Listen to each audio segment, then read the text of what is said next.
আসসালামু আলাইকুম ওয়া রাহমাতুল্লাহি ওয়া বারাকাতুহু। আসলে আদৌ কি আমরা সুশিক্ষায় শিক্ষিত হতে পেরেছি? যেখান থেকে সুশিক্ষায় শিক্ষিত হয়ে মানুষের মতো মানুষ হবার কথা, সেখানে আমরা অশিক্ষিত মূর্খের মতো আচরণ করেছি। ঢাকা বিশ্ববিদ্যালয়ে মোবাইল চোর সন্দেহে মানসিক ভারসাম্যহীন তোফাজ্জল নামে একজন ব্যক্তিকে নৃশংসভাবে ভাত খাওয়ার পর পিটিয়ে হত্যা করা হয়েছে। আসলে বড় বড় বই পড়লেই শিক্ষিত হওয়া যায় না, শিক্ষা হচ্ছে আপনার বিবেকে। আসলে দল মত নির্বিশেষে আমাদের সবচেয়ে বড় পরিচয় হচ্ছে আমরা মানুষ।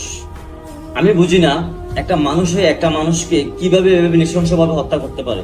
আসলে আমরা মানুষের রূপ ধরে আছি, আমরা মানুষ না। যদি মানুষই হতাম, মাস্টার্স কমপ্লিট করা মানসিক ভারসাম্যহীন এই লোকটাকে এভাবে ফিটিয়ে হত্যা করতে পারতাম না।